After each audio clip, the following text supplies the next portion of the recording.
Hey everyone, Odd here with some outer world news. Just got a couple things I want to go over with you all today.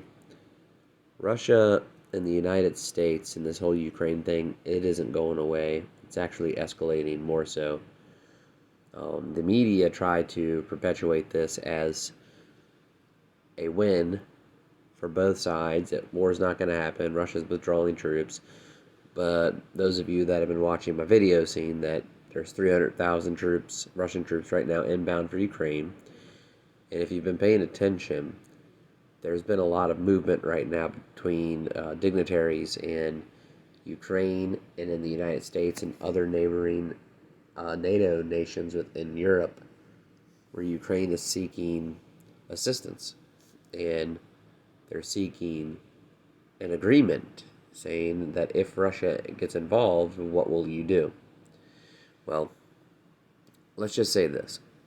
Here in the Hill it says, United States-Russia stress there are no winners in nuclear war amid increased tensions. So they're pushing this card again. However, Russia is going to take Ukraine if NATO and the West continue their push to desecrate the Minsk agreement and begin to ally up with Ukraine. And Russia sees it as a threat to their sovereignty, to their economy, and to their power, so to speak. Russia is seen as a strong man. And since he's seen as a strong man, he's got to act on his word. So, yeah, this right here is an interesting article I'm going to put up for you guys to read, but this is just one of many that I'm about to go over here with you all. Here's another article. It says, Biden speaks with Ukrainian president and reaffirms United States commitment amid Russian standoff. So, as you can see here, this is not going away. And allegedly, Joe Biden said that while he was on the phone with Putin, he assured Putin that if they mess with Ukraine, they mess with us. So, this is a very high-stakes game that we're playing right now. And I believe that it's bigger than what we're being told. This is ugly, and it's only going to get worse. So we definitely got to keep an eye on this as this escalates. And believe you me, probably within the next few months, we're going to see some sort of action, because everybody's starting to kind of show their hand a little bit. So we'll have to see what happens, especially with like China and all that now. So, yeah, but let's go into the next here. Here it says that China warns United States will face unbearable price on Taiwan. So this was just updated. And while the nonsense and stuff's going on over there in Ukraine, if you remember, Putin and Xi met up, had a summit, said they're better friends than just allies. And this is a threat to the West in itself, but these two cooperating. And now it's like both sides are flexing their muscles. They're like, hey, we're getting ready to do this. And if y'all step in, be full warned. I mean, we're taking Taiwan is what China's saying. And Russia's like, we're taking Ukraine. So you step in, America. You're going to be dealt with. And here it is. It says, China's foreign minister said Thursday the United States will face an unbearable price over its actions towards the self-ruled island of Taiwan and Beijing's latest threat over the Flashpoint Island. So I don't know if you guys have been following this at the same exact time as you've been following Ukraine, but I can tell you this. There's been many flyover missions around Taiwan again. They're provoking Taiwan, and Taiwan's minister reached out to the United States looking for assurance that if China begins to do something, that the United States will respond.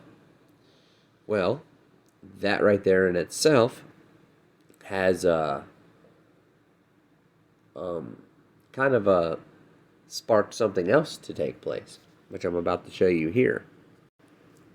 As you can see here, the United States, Japan hold military drills amid rising tensions over China.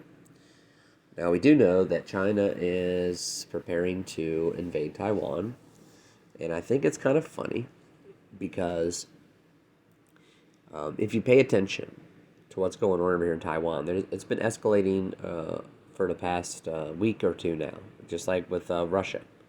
But we're not hearing the whole Chinese aspect of what's going on in this. They're focusing more so on Russia than they are Taiwan. And I think the reason why is because Ukraine has more of a vested interest to us than Taiwan does.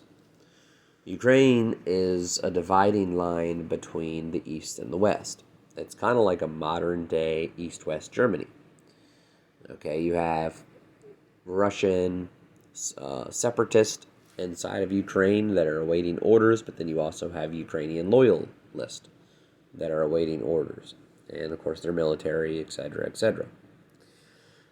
Now, there's a lot of crazy stuff going on in the political realm and political arena in Ukraine. Of course, we know that Joe Biden and Hunter Biden had dealings with Ukraine as well as Hillary Clinton. We also know that Petro Poroshenko right now is being sought for indictment and arrest. And yeah, so they're claiming that Petro Poroshenko tried to sell Ukraine out to Russia.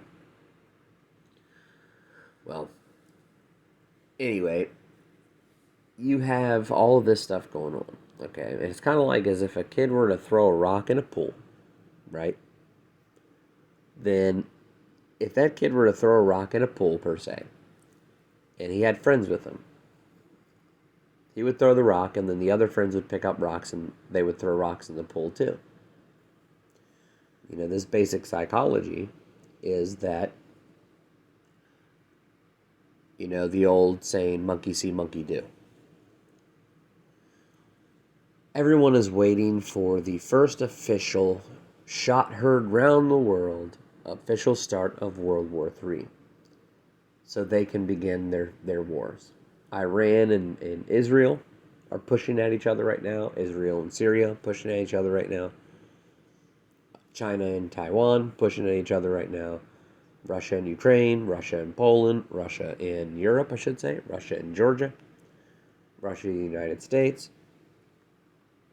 So what this is going to do is, once this war pops off, all hell's going to break loose, of course, but what these people are doing is they're waiting for the order to go. They're like, you know, bulls in a cage waiting to be released for the rodeo. They are just waiting to be told to go. They're waiting to be let go. So they are being restrained right now, either by a higher power like God, which we all know that God is in control here, or they're being held back because someone here on the planet is telling them, hey, no, or it's just like, you know, a spiritual thing, like we were saying, like, you know, it's going to happen, and when it does, it's just going to break loose, and it's going to be destruction in which the likes of what we've never seen before here on this planet. So we have this, excuse me, we have this asteroid coming that was found in 1994. It's a mile wide, right? We know that these asteroids usually don't travel alone. They carry debris in their tails. We also have this comet swinging around. We have multiple UFO reports increasing. Crazy extreme weather phenomena. So a lot of weather warfare and stuff going on. A lot of cyber hacks going on. A lot of just crazy stuff happening right now. So yeah. Just wanted to show you one more thing here real quick. This is what I wanted to show you. The DEFCON index alert has not been updated since December 6th. So it was the last time it was changed. So either we're still at DEFCON 3, or we're not being told what's going on anymore, and they've kind of gone dark. It says down here, of course, the artillery command in Europe as Russia amasses troops and artillery near the Ukrainian border. This is the same thing we read before. And I think it's interesting because before it was being updated all the time. You can go on this website and look, and the date was always updated. Most recently, the date has not been updated. So I find this kind of weird, and I wanted to bring it to your all's attention. You know, we're in 2022 now. You know, February 22nd, 2022 is coming. It's approaching. I've heard stories and things that they may be unveiling the Antichrist soon. And I don't know. There's just a lot of weird stuff going on. But anyway, tell me what you all think in the comments below, as always. Love having conversations with you all and getting feedback. I'm going to put up another song here soon from the album that we made together. But this next song is not a song I wrote. It's a song that was written by someone else. And, of course, I'll give that person credit, but we redid it and kind of did our own version of it. And I hope you all like it. And, yeah, so I love you guys. As always, God bless you. Keep your head up. And Lord willing, I'll see you on the next one.